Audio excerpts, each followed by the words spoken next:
Okay, welcome everyone to Neuro-Symbolic Wednesdays. So, if you've caught the beginning, if you haven't missed much.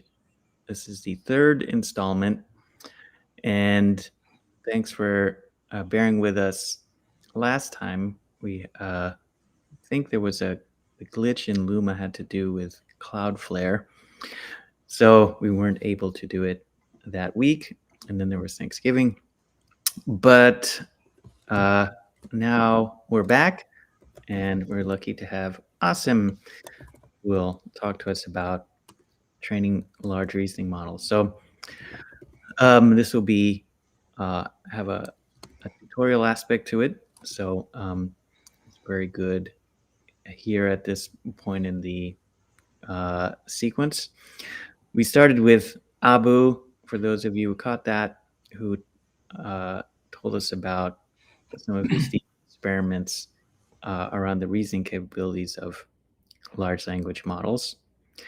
And so natural follow-up is to go deeper into how the so-called reasoning models really work, how you train them, and Asim will take us through that. Here's a little bit about Asim. So extremely accomplished at IBM Research, and I know that because and many of you who've been following us over the years know Asim helped me lead the Neuro-Symbolic AI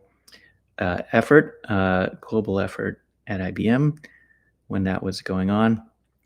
And many of you have interacted with him in the community.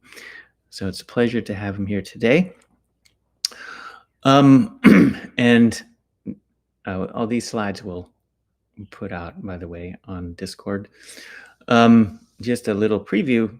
Next week, we'll actually, and after these first few talks where we're starting kind of neuro, since many of you are coming from that base of knowledge, it'll be a nice setup for kind of that motivates Neuro-Symbolic AI.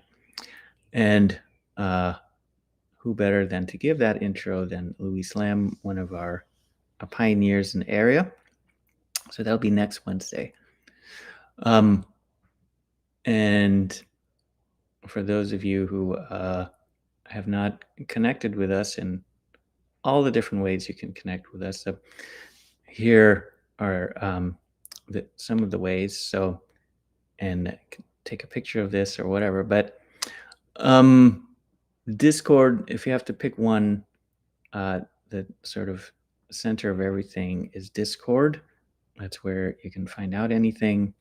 That's where the community is interacting.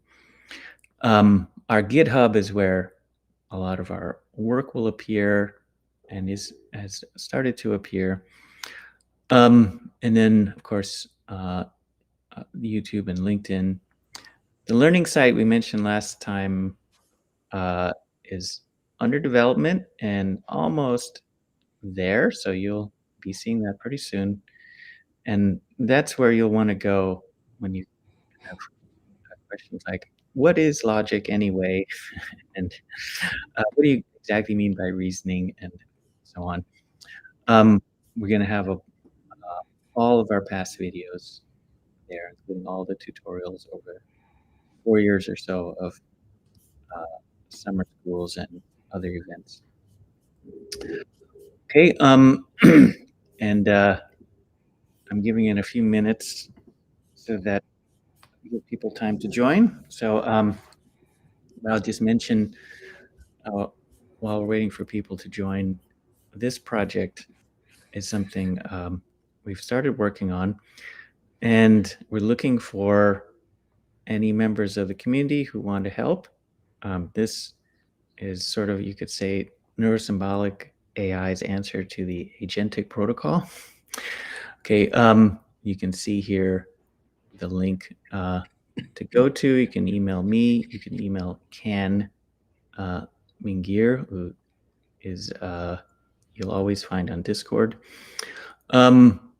And he's leading this project, and this is we're designing a fairly sophisticated system, and we're looking for that involves a language aspect, programming language aspect, systems aspect.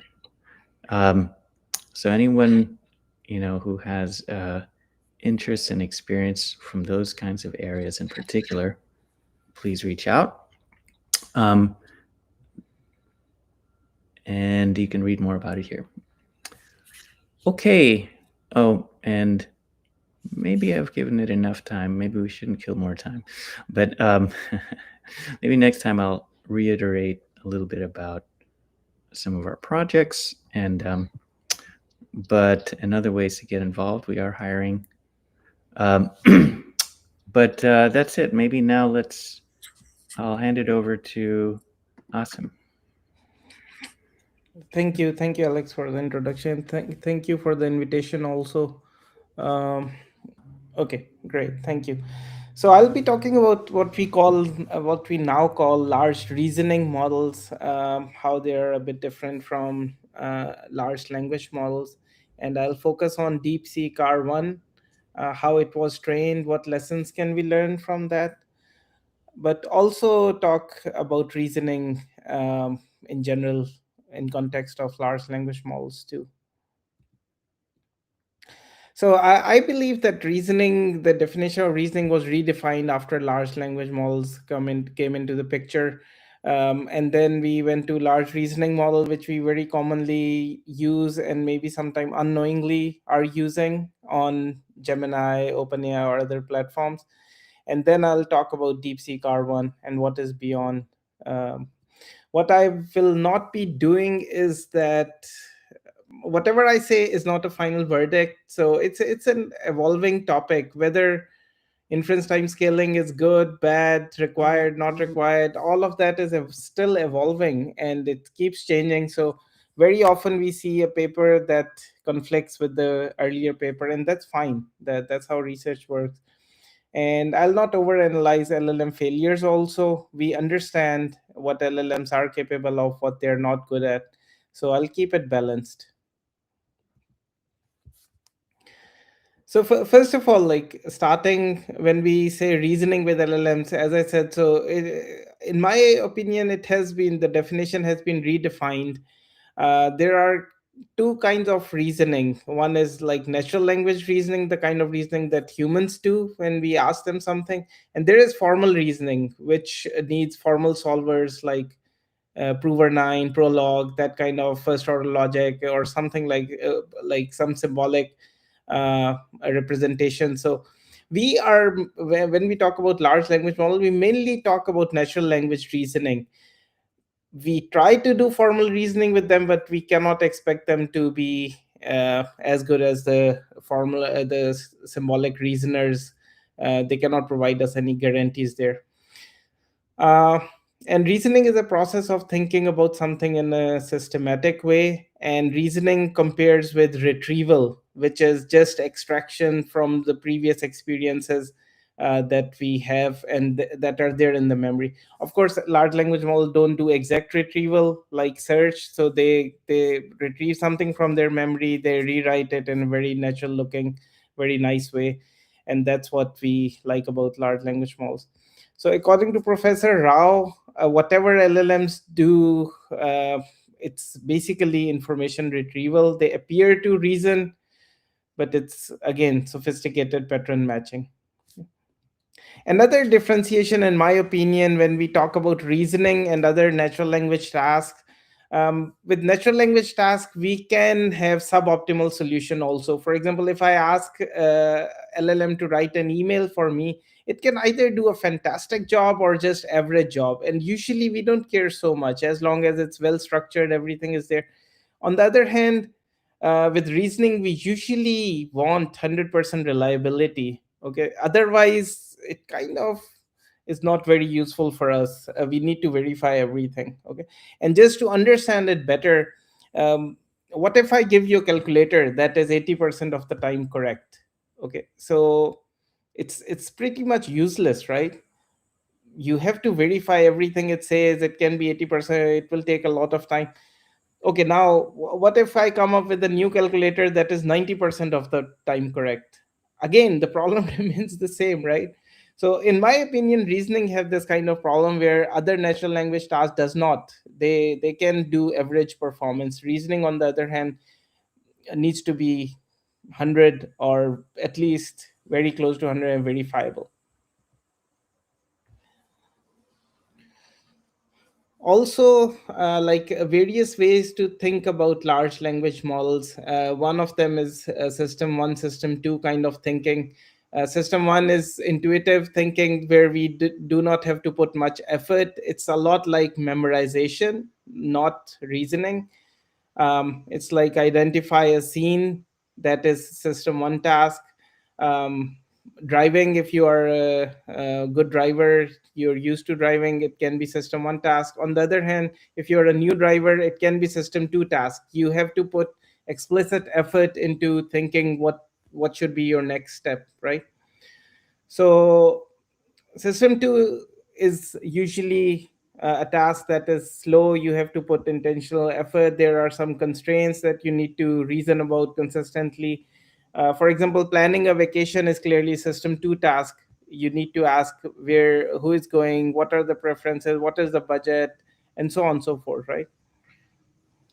In real life, we need both system 1 and system 2 tasks. So nowadays, what do we do when we need something? We ask uh, like these LLM models. So I asked OpenAI model to create an image that needs both system 1 and system 2 tasks, and this is what it came up with. Okay. um, a person driving solving a math.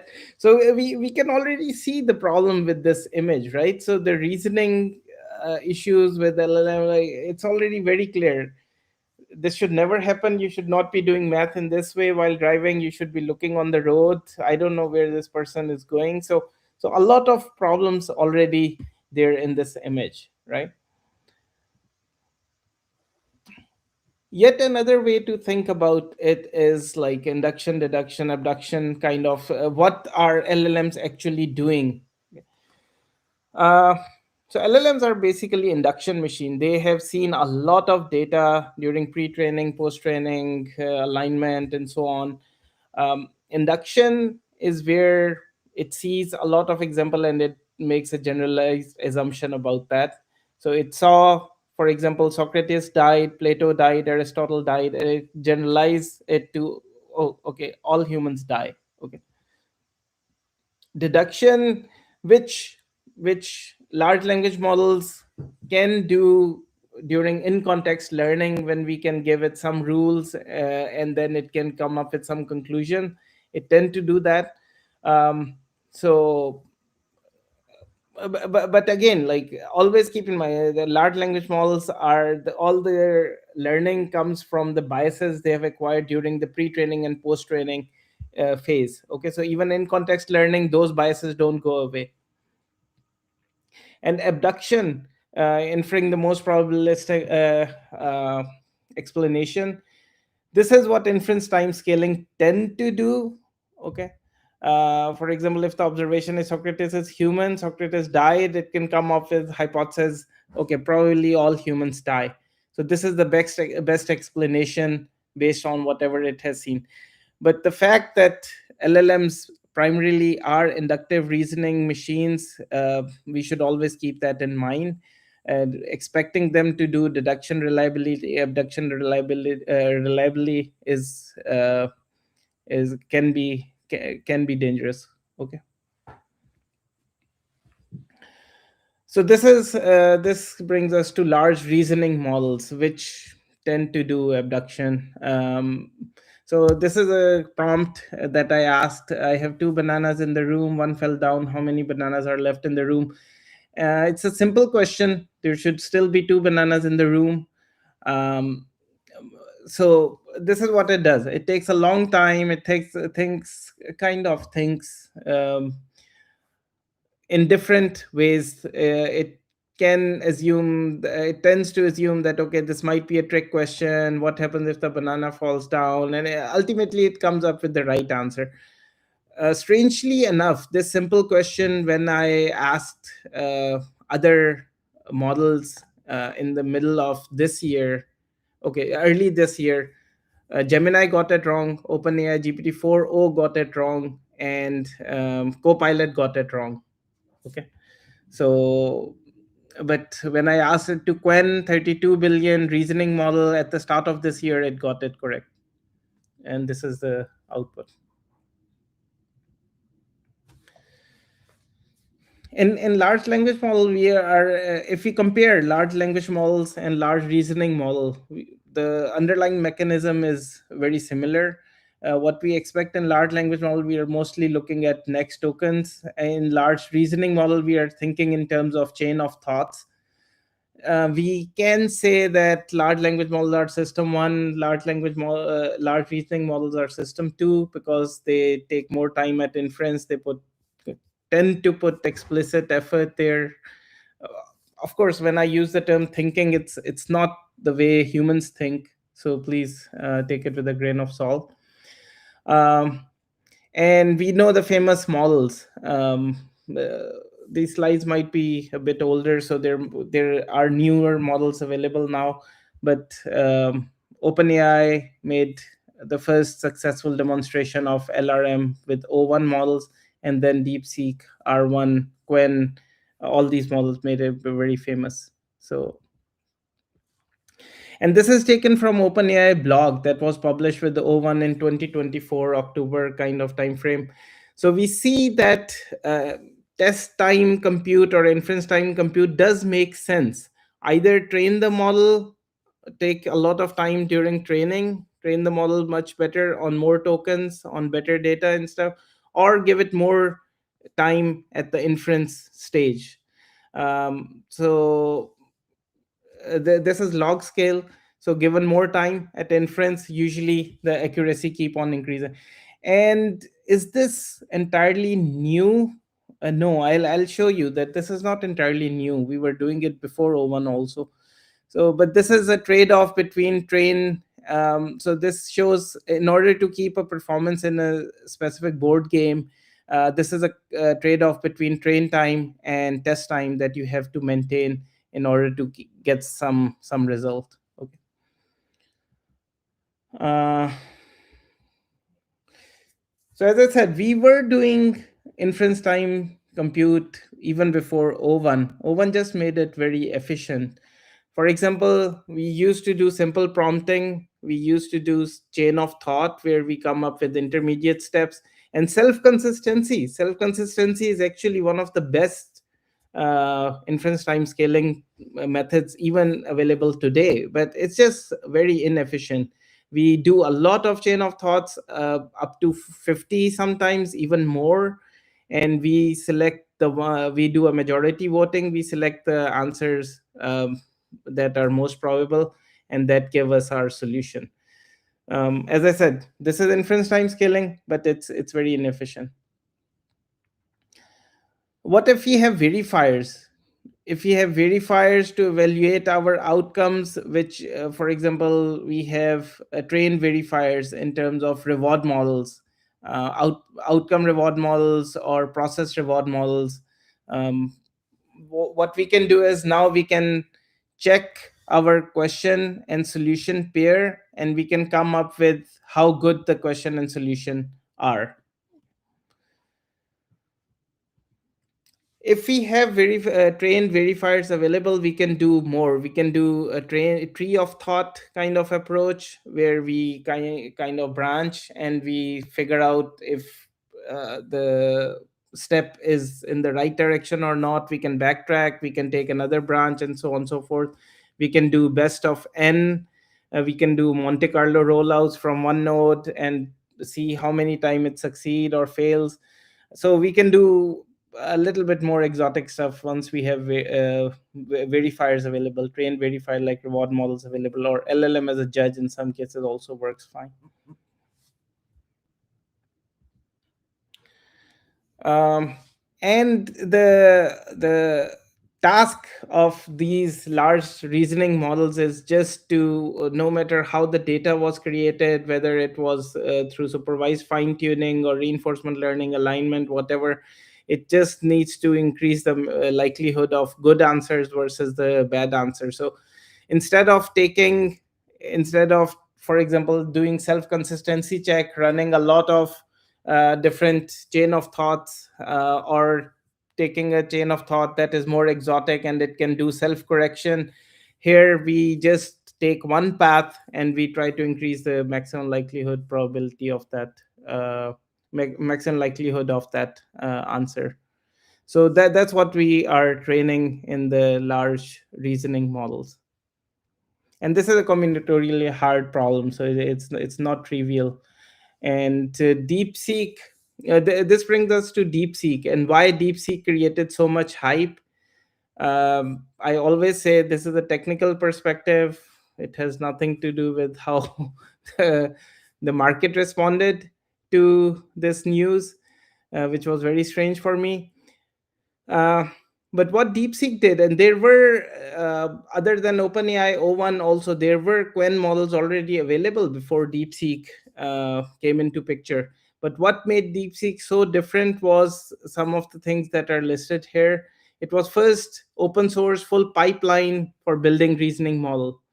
Um, O1 did not open source it, Quen did not open source, a few others did not open source what they were doing. But DeepSeek R1 decided to open source that, and it got them a lot of traction.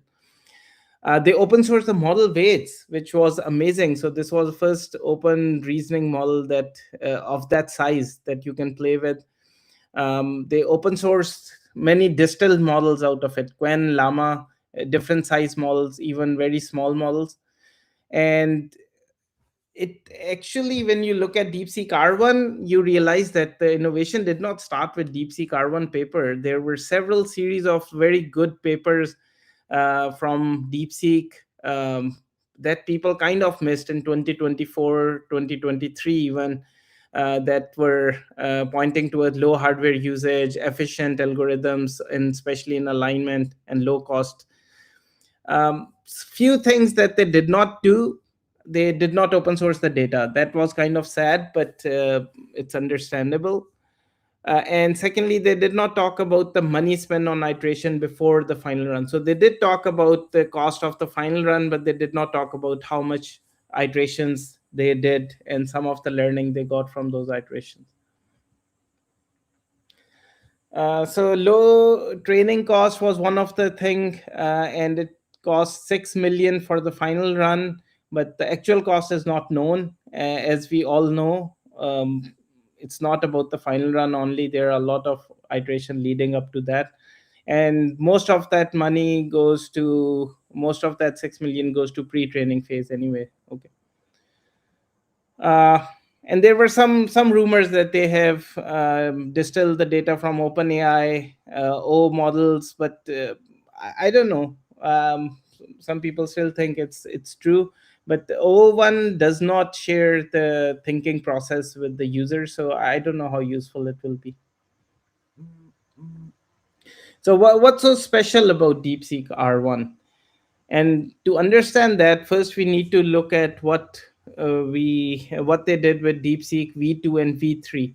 DeepSeek V3 is the base model they started with for DeepSeek R1, which is a reasoning model.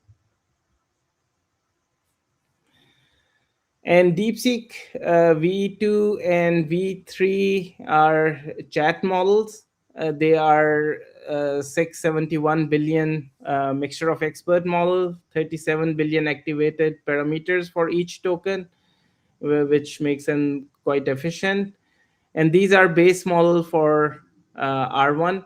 And some of the innovations they had in those models are GRPO. Then they had MLA, a multi-head latent attention, some reward functions, and auxiliary loss-free load balancing, and few others. I'll discuss some of them. And then they also did some hardware tricks where they used lower precision. They used some communication, compute interleaving in GPUs to make it more efficient in terms of memory and compute usage. So in terms of mixture of experts, we know that mixture of experts is a very good way of having bigger models that can run very efficiently at inference time. um, they are not always easy to train. So in this case, they had 600 billion model, 37 billion active parameters. So they had two kind of like they had a router and few of the fixed experts that everyone shares, and few rooted experts that were dependent on the input tokens. So this model that they introduced was one of the innovation they had shared in the earlier paper. Another one was auxiliary loss free load balancing. Here they had a dynamic bias term for each of these experts, um, that made sure that all the experts are used almost evenly, and one expert is not doing most of the job. And this was better than the load balancing term that people usually all add in the loss function. Multi-head latent attention.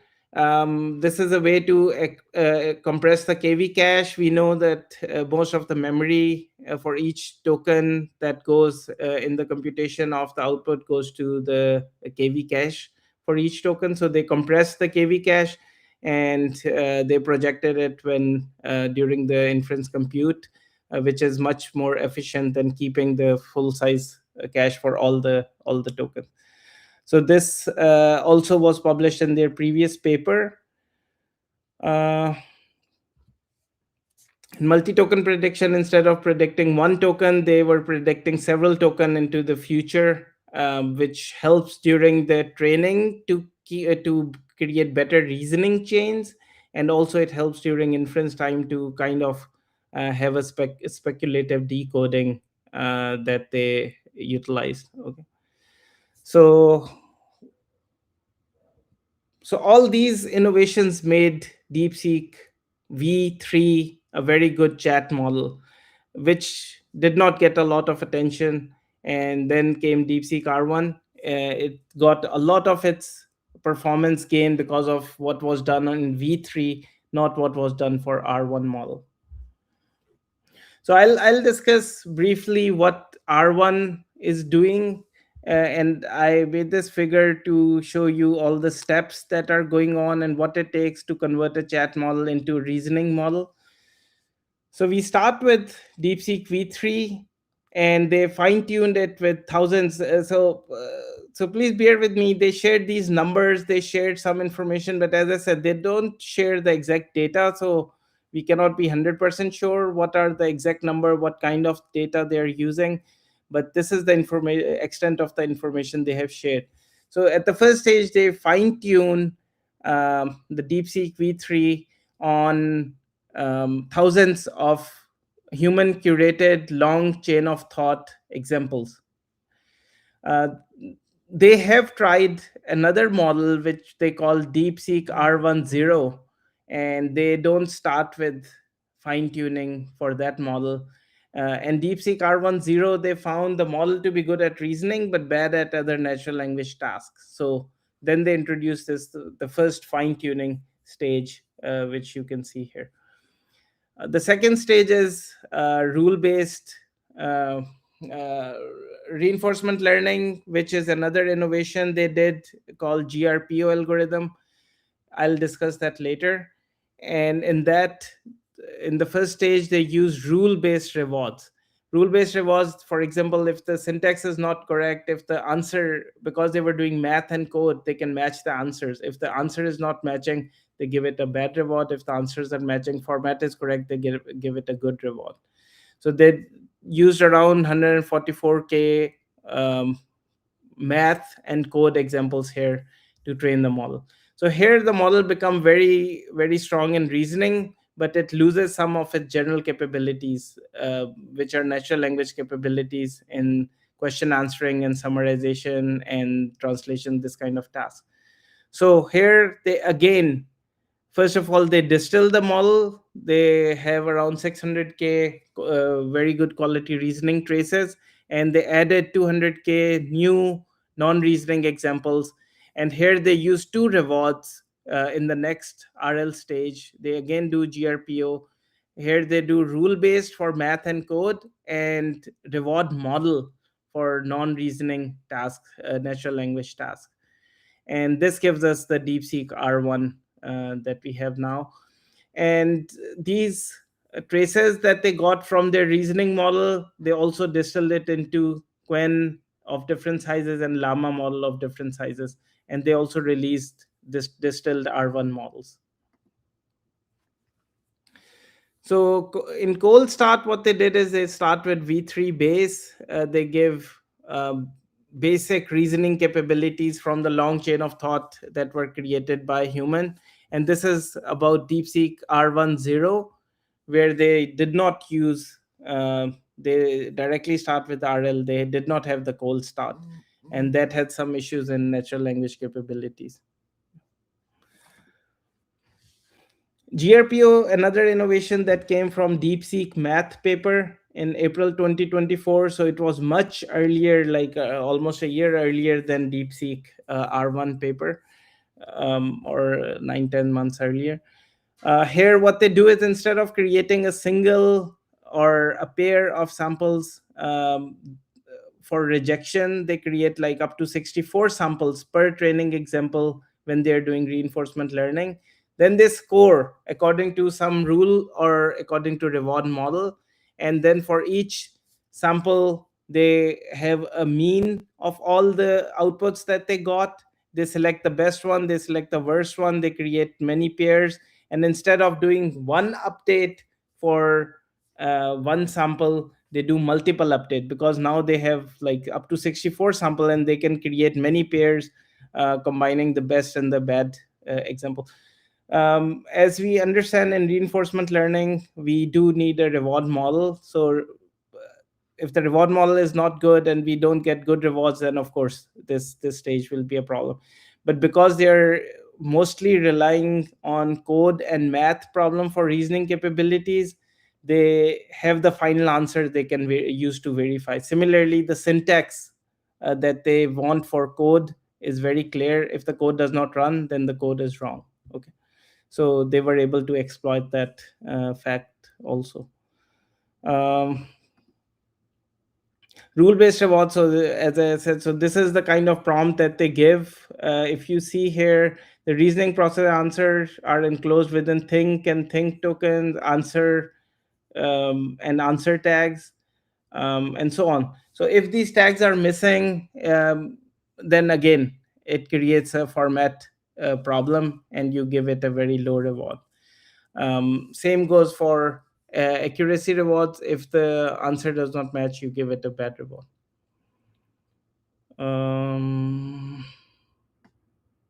Yeah.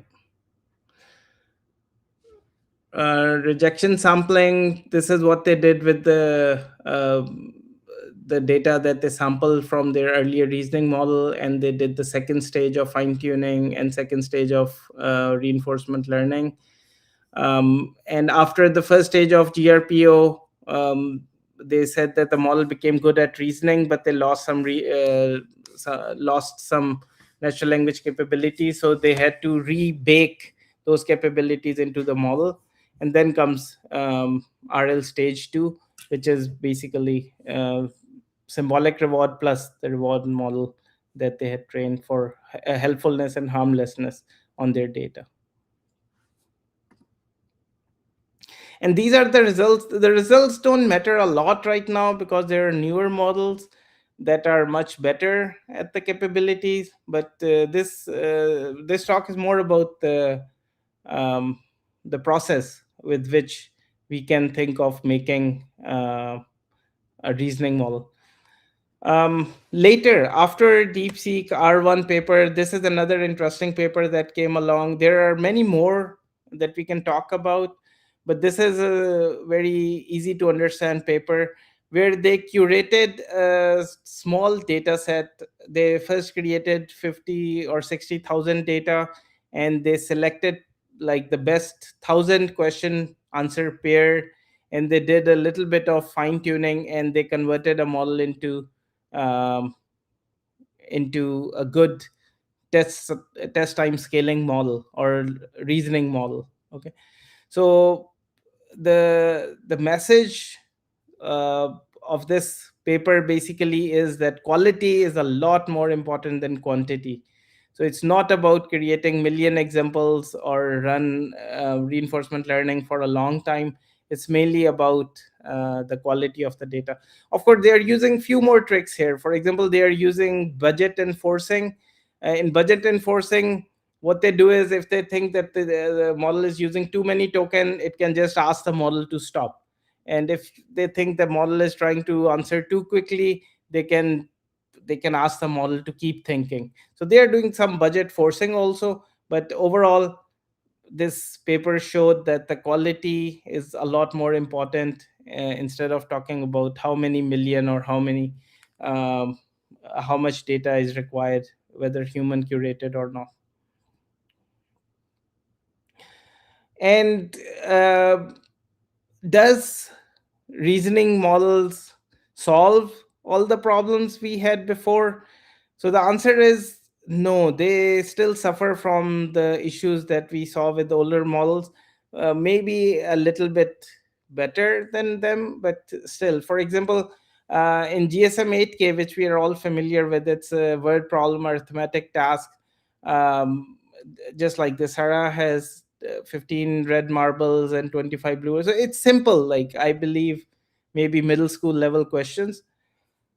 Um, so, state of the art models get 95 to 98% on GSM 8K. But there are other data sets called GSM hard, GSM symbolic, which makes the problem much more difficult by adding several variations, several templates, bigger numbers, and so on and so forth. So there is a GSM no op data, where what they do is they add an extra instruction into the question that has nothing to do with the original question. So it should just be ignored. But if you see on the right hand side, almost all the models get significantly affected by that extra instruction that should just be ignored. Okay, up to 65% decline in performance.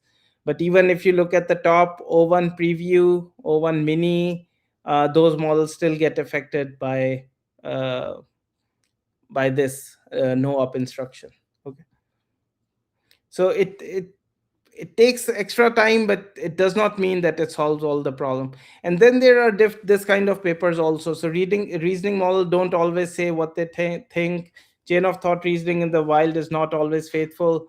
And the few learnings from these papers are that LRMs generate visible traces, but they are not actual internal reasoning. So they're more about showing, not about actual reasoning.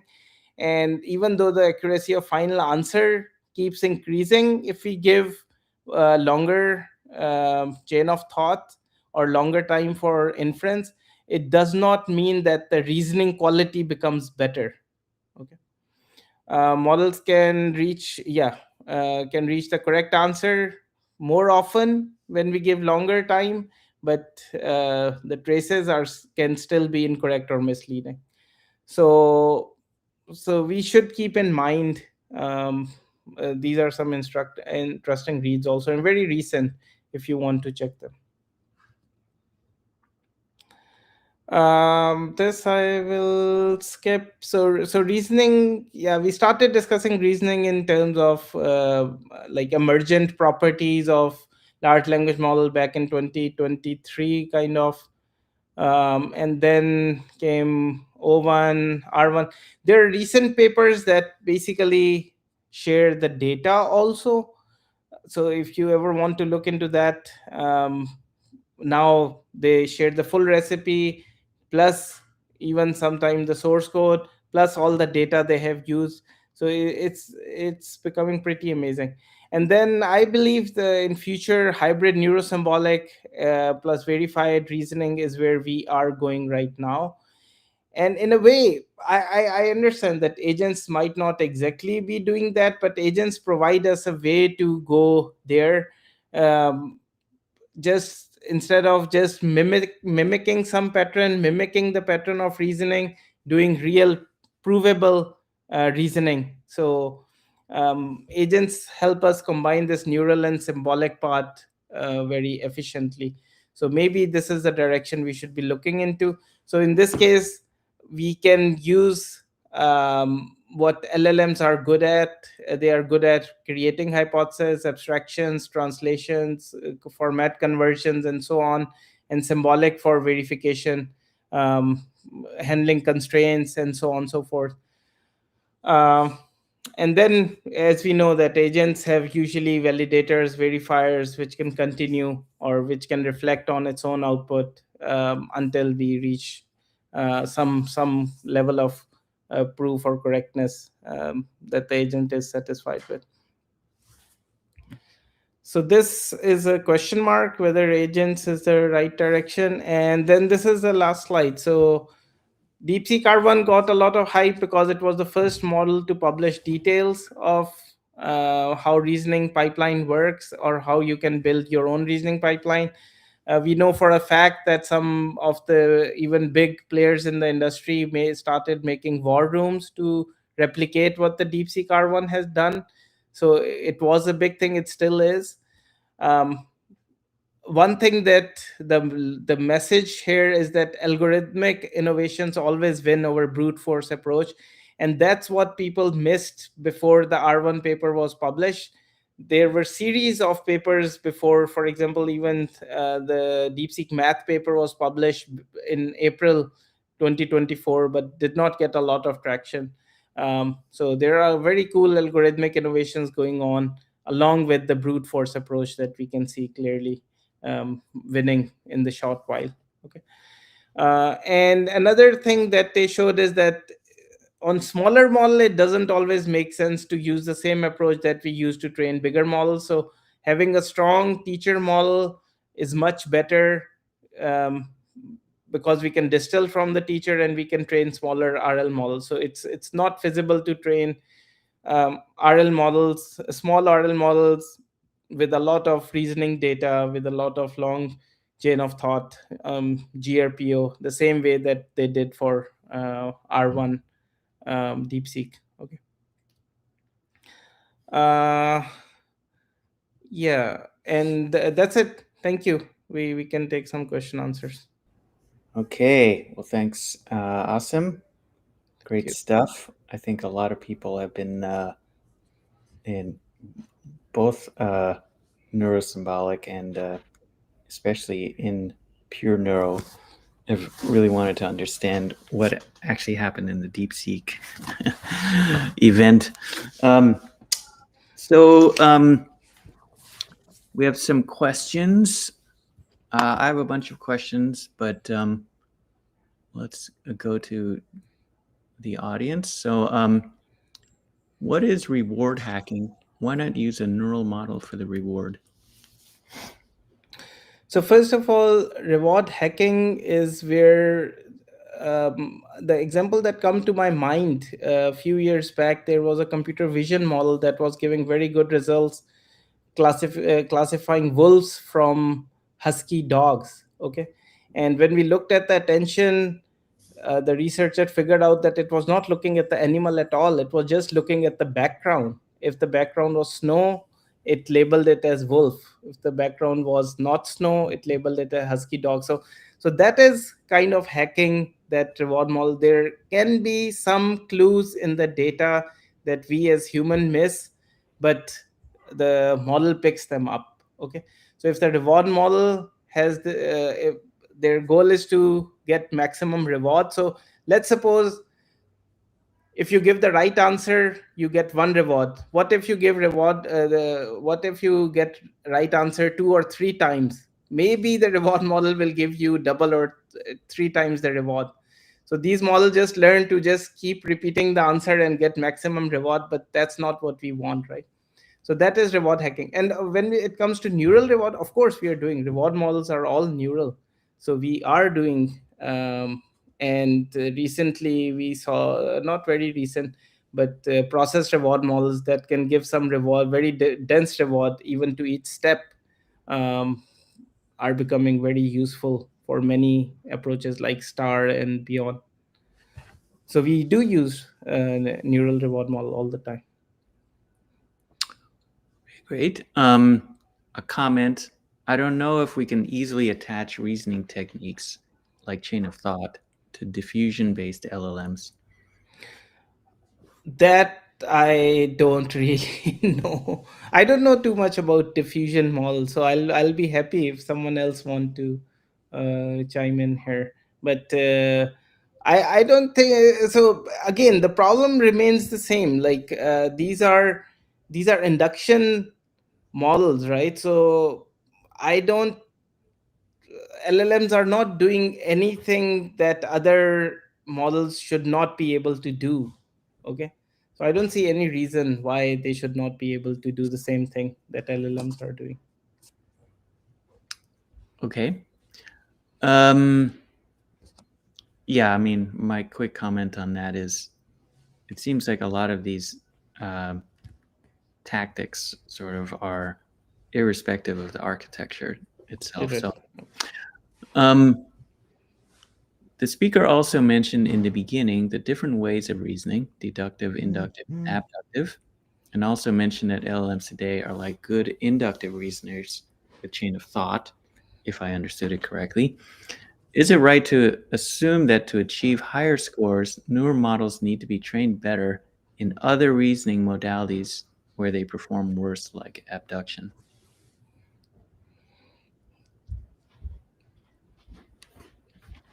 In other modalities, I guess meaning the other kinds of reasoning where more improvement is needed. yeah, maybe, but again, like, it comes again to the way we train these models. Um, Most of the learning, if you look at the models, most of the learning comes from pre-training anyways. Okay. And then in my understanding, pre-training is giving most of the knowledge to the model. Post-training is just giving the kind of syntax and structure, and RL is giving a bit of generalization to the model. Okay. So if we can add more modalities, more data, then it will improve, it will tend to improve. But again, um, it can be more like even benchmark hacking in some sense, that it will improve on abduction, it might decrease the performance on some other benchmarks. Maybe you can comment on that, Asim. I mean, I've heard many people comment on the state of LLM work. That it seems like it's really these things are chasing benchmarks rather than Yeah. performance, rather than foundational, changes. So, you want to any remarks on that? So, in terms of that, that's a very good point, Alex. And if we look at our favorite benchmark in AI, MNIST benchmark, everyone is familiar. It took a decade and a half for people to reach human performance on MNIST benchmark. Okay. On the other hand, nowadays it take, if a benchmark become famous, it takes someone 1 month or less to hack that benchmark. Okay. So there, I don't say that they train on that benchmark, but these LLMs make benchmark hacking very easy, and we should not get into trap. So that's another reason why I almost don't want to share any numbers in my slides. Like I think it's no, there is no point now to share those numbers. So that's what we should keep in mind, not to get impressed if something is giving good numbers on some benchmark. And if you want to see more, please look at some articles about llama 4. You will understand that why this can be very dangerous also. Can you say more about that? Do you mean you don't want to share numbers because they'll be instantly out of date within? They will be, first of Mhm. all, they'll be instantly out of date. Secondly, if you find a benchmark, a model that is doing very good on one, for example, Agentic benchmark, when you start using it, it completely fails on your own problem. Okay. It Mm. does not reflect, it does not generalize on your own problem. It's generalizing to the existing benchmarks. but it does not generalize to your own problem.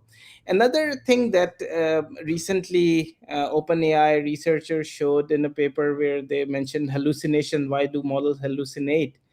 um, our evaluation also have problems because we are many times, um, one example that they give is we are many time evaluating the models on multiple choice questions. So in multiple choice questions we are telling the models that if you don't know, make a wrong choice, you still have 25% probability of picking the right answer, right? So we are telling them to kind of hallucinate and come up with the wrong answers. So in the domain that they are trained on, in the domain where the benchmark lies, they seem to do very well. But as soon as you go to a different domain, they are as good as whatever was available before them. Hmm. So that is the issue we see Uh, very often. you think this multiple, are you saying this multiple choice thing is maybe the cause of why people have reported that the reasoning models give more hallucinations? This can be one cause, and secondly, Alex, we are giving them more time to hallucinate. Also, we are giving them more token budget. And for example, in the S1 paper that I showed, they're actually telling the model to not stop here, continue. Okay. So when you're asking the model to continue, you are kind of asking the model to think in various direction that can be very far from what it actually needs to say, right? So yeah, so that's why I believe one of the reason is the evaluation, other is the just extra token, extra budget we are giving them. Are, And are you sort of saying like because we're asking it to uh, search different search paths, it's sort of because it's not really understanding those search paths as potentially throwaway. It, it sort of starts to think they're real. they're real. So for example, I asked a model, what is 2 plus 2, explain to me, and it immediately said it's 4, but most probably this is a trick question. And then it went in strange directions. Okay. It went to riddle solving and very complex theories about what the question could mean. So um, yeah, so There's a really funny YouTube video that I watched about a guy who gets into he sort of uh, projects his delusion about how he was born the smartest baby of his year on in the world, and it keeps because he plays along with the delusion. With it kind of makes the LM keep going more and more down this rabbit hole, and it, yeah. Yeah, these are very, especially when I see this kind of video, Alex, I'm really afraid what effect it has on children using it. So it seems very dangerous to me. Another question. I heard DeepSeek R1 benefited a lot from the work that was done for DeepSeek Math, which came out much earlier in the year but didn't get much attention. What did DeepSeek Math contribute? DeepSeek Math contributed the GRPO algorithm. That's the most common algorithm being used these days. And if you look at PPO algorithm, so in PPO, what happens is that we, of course, given that we have a nice reward model or we have a nice symbolic reward, what PPO was doing is that gets a query, it generates few probable answers, and it picks the one that is most probable. Okay, it picks one or it picks a pair. And people were also using DPO before that. But GRPO, what GRPO is doing is that instead of picking just one and make one update for one query, it gets 64, up to 64 possible answers for that question. And then it very cleverly selects various pairs out of it, and it makes several updates to your weights, which makes it very efficient. Okay. Why do the large reasoning models and well, why do what does their answer quality grow with long inference time?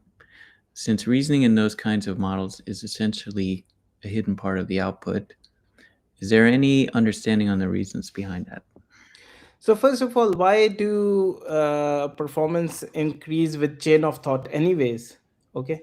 So, and the reason for that is, I should have added some example. The reason for that is that large language models don't know what the final answer is before they start talking. Okay.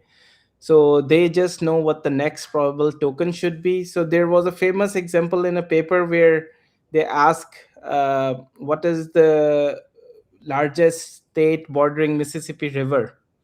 Okay. So if I ask anyone, any person, even, they will just come up with some state that they know is next to Mississippi River. But if you if you ask the model to do a chain of thought, it will first list all the states that are bordering Mississippi River. Then it will fetch, if it can retrieve, or if from its memory it will retrieve the area of all those states, and then it will come up with the final answer. So now it can see a lot more that was not available uh, to it. So all the numbers are available, all the states are available. So now it can make a much more informed decision when it comes with the answer. So, and the same is true if you give it more budget for more thinking, fetching more facts, making self correction if it made a wrong assumption. Basically, we expect the model to do better. So it's similar to self consistency, and also if you are running multiple chain of thoughts, we expect the model to do better. So it's just about fetching more from its memory before answering. Mm-hmm.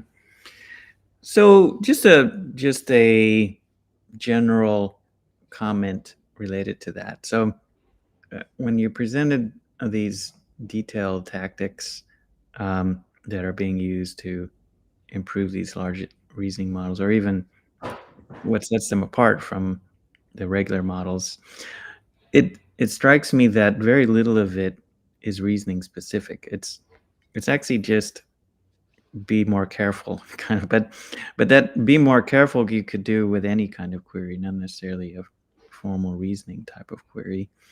So is that the case? Well, and which of them are actually reasoning specific? I mean, when what you proposed as a direction, which is the verifier, let's say, I think what you mean, if I translate you right, is, let's say the verifier is a formal reasoner that's guaranteed correct, then that's reasoning specific. but otherwise, are any of these things really reasoning specific? No, so that's a very good point, Alex. And the thing here is what people do is, and that's another issue with benchmarks, that many benchmarks are about math and code. Okay. So, and the reason why people do math and code is they're easily verifiable. There is a lot of data available on these two domains. At least a lot of question answer pairs available on math, a lot of codes available on coding. So all they did was, in order to improve reasoning, was they focused on math and code basically. Okay. And it seems to generalize to other reasoning domain also, where math is not directly involved. So, and no one is checking whether the reasoning traces are good or not. If they come up with the right answer, they assume that the reasoning traces are correct. So that's how they're taking. So yes, this is, I think, a very important point, is we can expect a struggle or even very slow or non-progress in areas where it is difficult to have ground truth, because We the Yeah, essential basis of a learning scheme. definitely, yeah, that can be a big problem. And just on that, it would seem to me then that these various ways of being careful, as I put it, and they're, I'm wondering which of them uh, has the biggest bang for the buck. Which of these innovations kind of seems to have provided the most? They mention it in the paper, and they mention the GRPO, the RL part is the main part that introduced this kind of uh, so-called thinking in their model. So it improved over time itself. So that's what they say. But And how, if you go, yeah, go ahead. I was just saying that if you look at some other papers, they kind of contradict also. They say fine tuning is more important, but it's yeah. And what about, but at least one part of it is that's reasoning specific actually is the data set, of whatever, thousand Yeah. question answer pairs that Yes. are reasoning oriented. So how important is that? So that we can look at the S1 paper for, and that's the exactly reason why I added S1 paper. They mentioned clearly that a good quality 1,000 examples, carefully curated long chain of thought can make or break the model. So Aha. it's very important. So, So, and DeepSeek R1 paper, as I said, so DeepSeek, they tried without the cold start, DeepSeek R1 0, and they said it was good at reasoning, but it was mixing up languages. It was mixing up Chinese and English language. It was mixing up some other stuff, and it lost a lot of its abilities that it had before. So and what is the reason for this?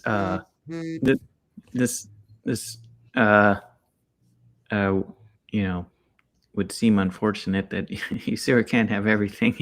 There's a trade-off okay. between NLP performance and uh, reasoning or something. But why is No, so they say that they recovered that performance that? when they trained again on some data.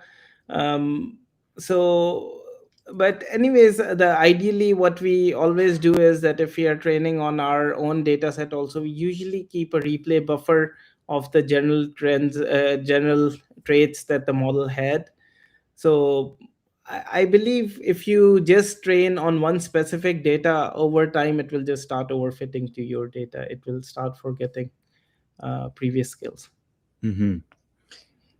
Yeah, I think people personally are not talking about that enough. That the finite sort of capacity means as you get better at something, something else has to go. Something else has to. So that's another. So the more you fine tune it for a few benchmarks, the more it get overfitted to not a single benchmark but multiple benchmarks now. Okay, and when you try to apply them outside those benchmarks, you find that okay, the jump was not that big. It seems very big on the benchmark, but it was not very big outside those benchmarks. Um, Very good. Back to some questions here from the audience. So,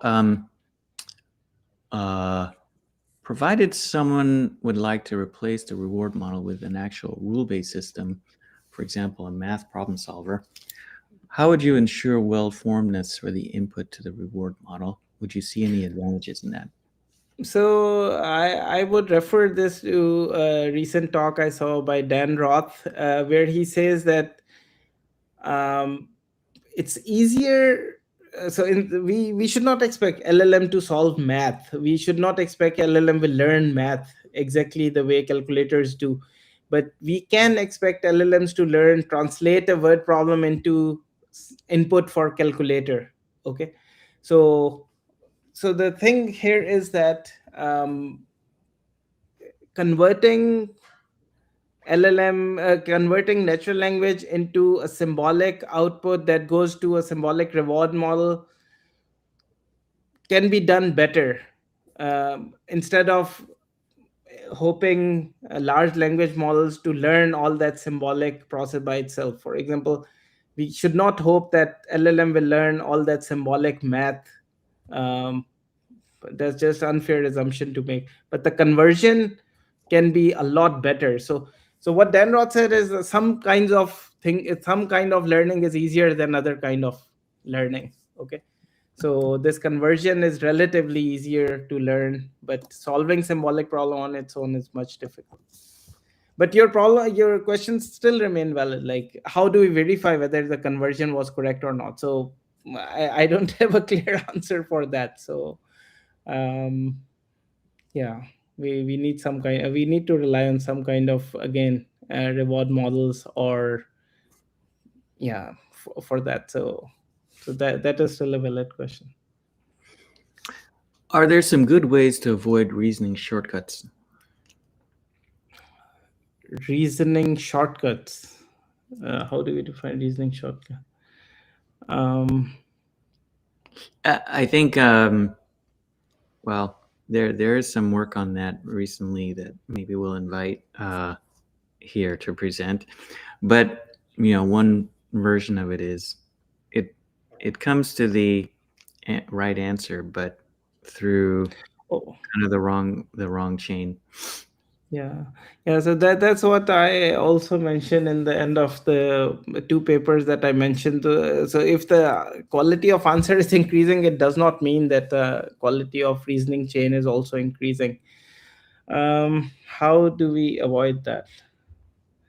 No, I think one way to do that is process reward models. But again, as long as we stay in this neural domain, Alex, there is only so much that we can do to verify um, whether the reasoning is done correctly or not. So, yeah. So we have to go to this format conversion and symbolic way. I think that's the only solution to this kind of problem.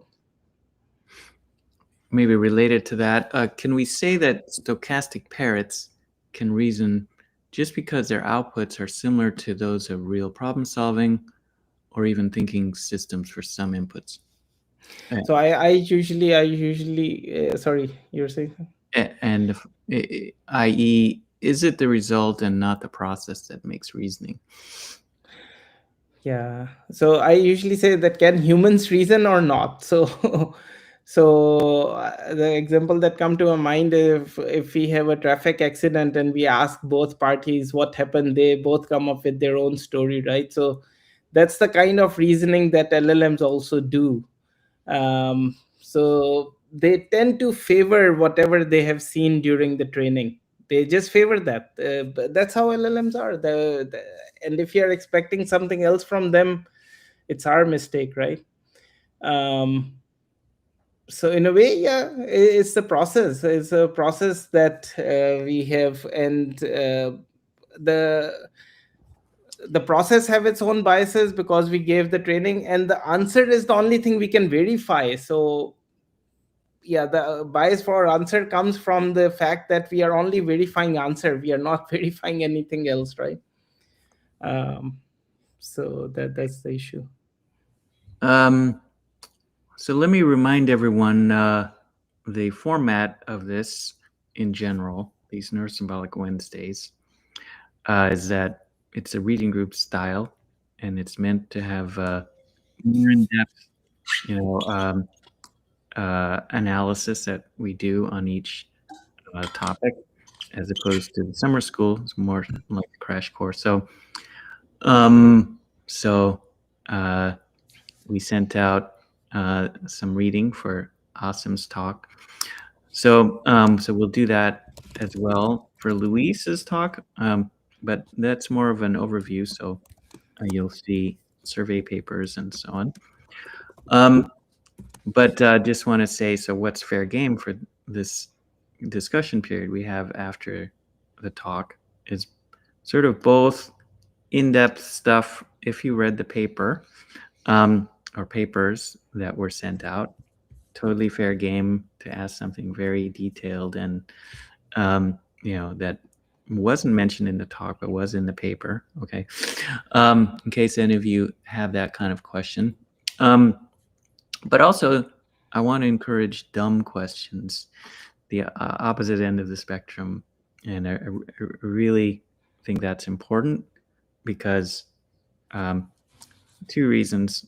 Probably most people have your question, but nobody's saying it, and you'll help everybody. And you can use my instruction as an excuse. Alex said we could ask dumb questions, so please do.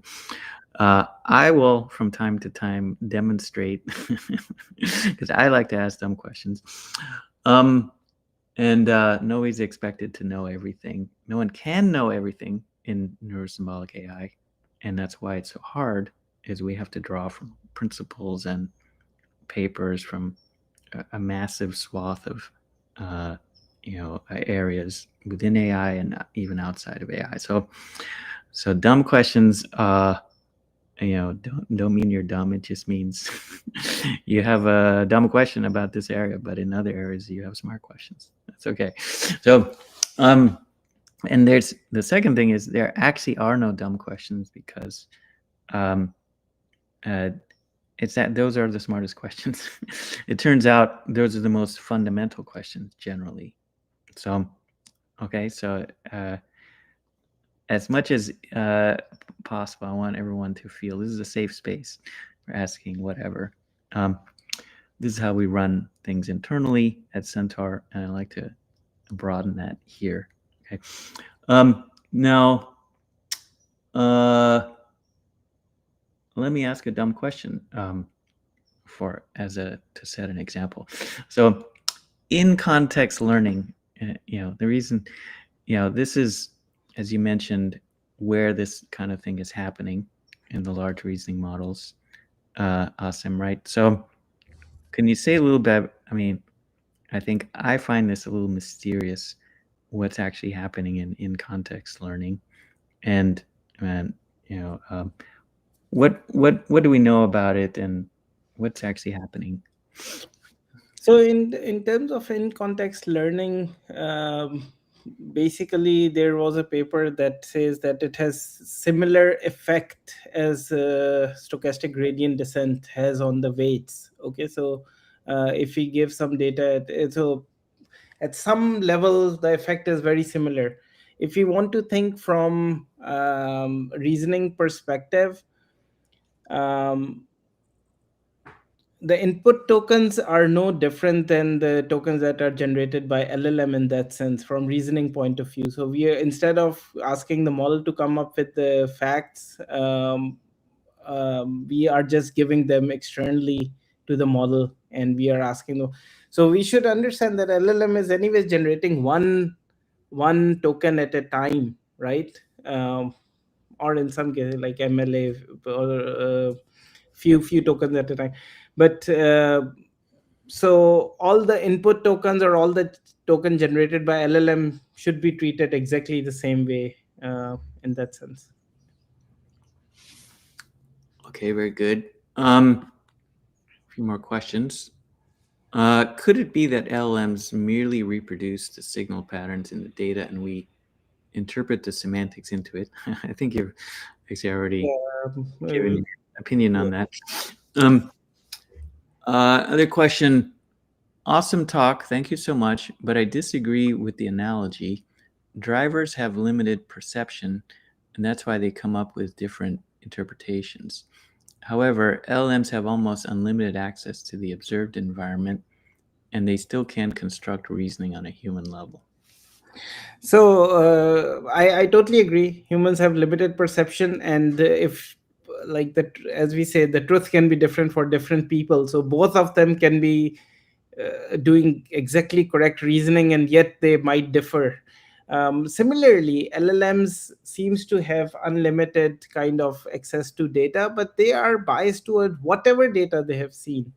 Okay, so for example, DeepSeek, one of the criticism that DeepSeek got is that it has some data that favors the Chinese government. Okay, um, so again, that kind of biases are fed through the data.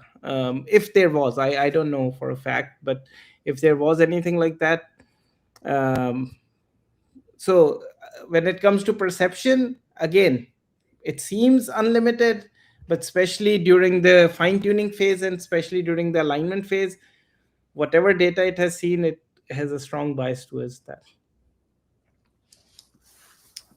Okay. So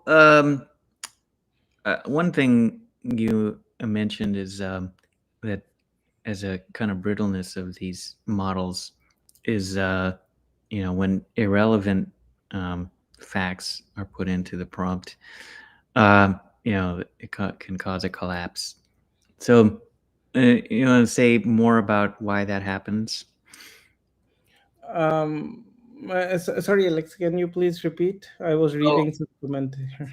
oh yeah. You had one point talked about something like a 65% collapse in accuracies when you put in irrelevant Yeah. points. Okay. Okay. I see.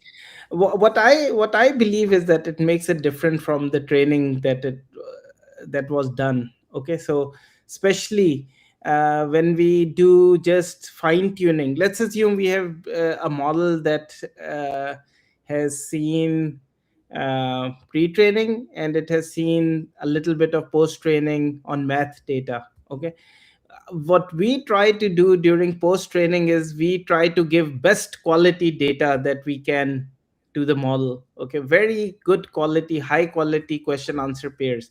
So if there is even a little bit of error in at inference time, the model get confused. Okay, and that is what RL is supposed to do, but it can only do so much. Like it still have some issues still remain.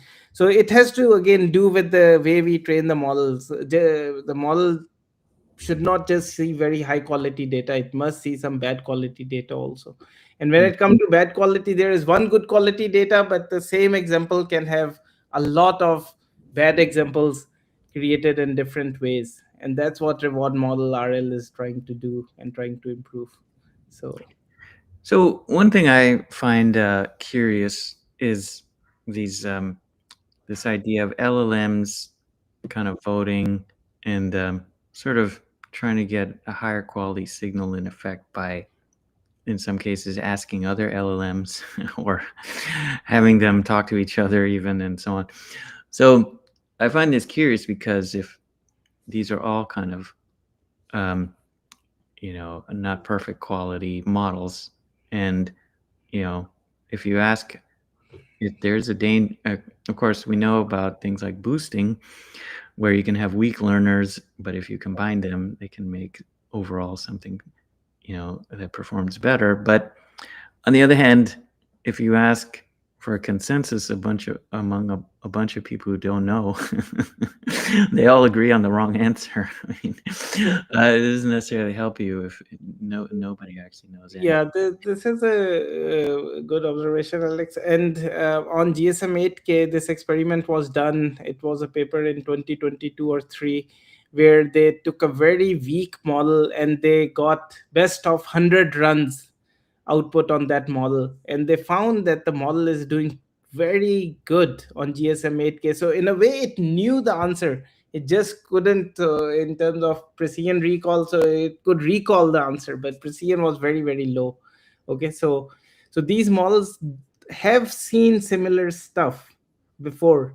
So if you take best of 100, best of 1,000, the models can come up with the right answer in many cases, even the weak models. Okay, the issue is that we can understand the data they have seen during supervised fine tuning a little bit what they have done at RL time, but the pre-training data, yeah, we don't know much what was done. So probably that knowledge was acquired. It's just uh, that how to bring that like how to make the models output that more often. So that's what we want to do. Uh, can you say a little bit about what's hot right now in this world of larger reasoning models? What seem to be some of the hot topics and threads?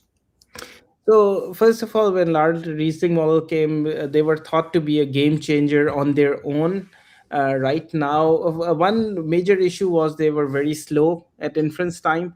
But right now, the hot thing is agents, and agents can include large reasoning model, but it's a lot more about connecting different tools together. And of course, symbolic tools are important part of the agents. So um, connect, for example, access to good quality tools. The tool can also be coding.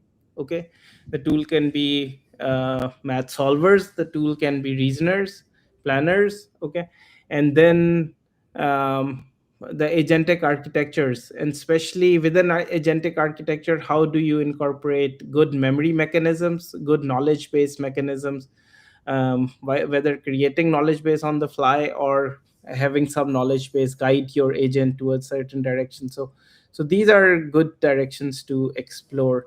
LRMs on their own, unfortunately, are not mainstream right now, and we can understand, right? We want our agent to be able to use the tools that are available, not try to do everything on its own.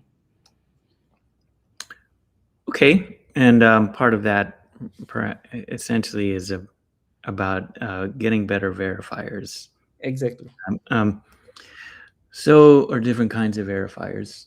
Um, so one more technical question. So at one point you talked about one of the I call them tweaks or tactics is about Monte Carlo rollouts, which in later in our series we're going to touch on AlphaZero and that whole set of ideas where you have an explicit Monte Carlo tree search.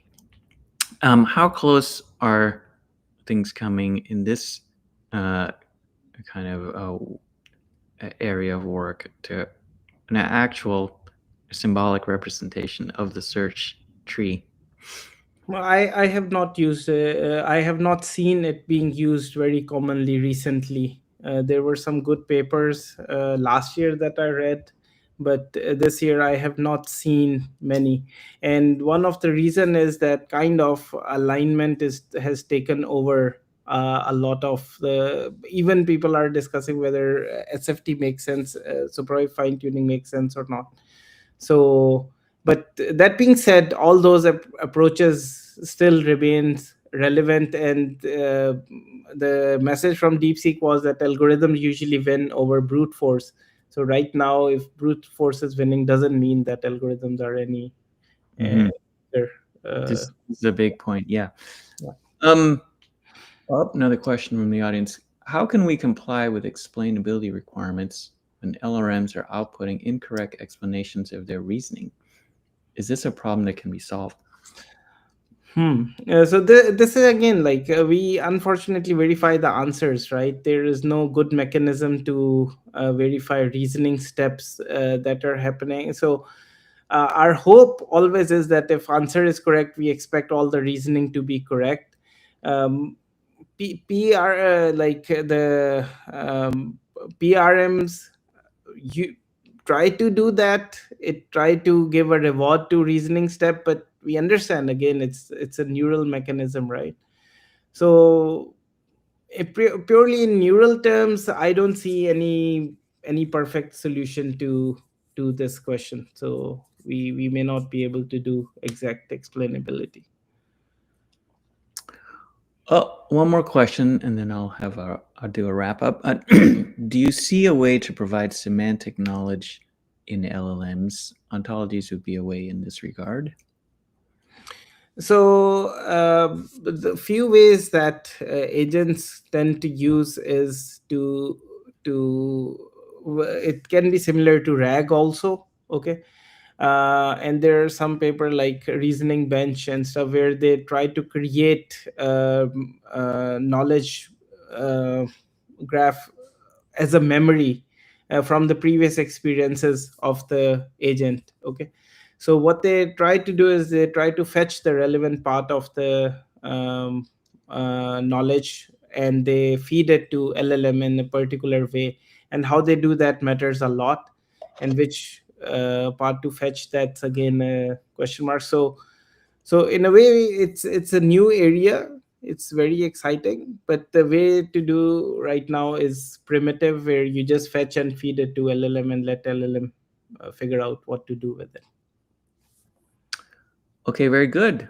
Well, so we just did a deep dive into large reasoning models, and it was I think worth spending a lot of time on, because this is, in some sense, the state of the art. I mean, the frontier of the battle, kind of among LLMs. It's in. Do you think that's fair to say, Asim? In terms of the deep smartness of the models, it's here. everyone, I think, understands that reasoning is sort of the weak point, kind of, and so trying to improve on that front is sort of where everybody is.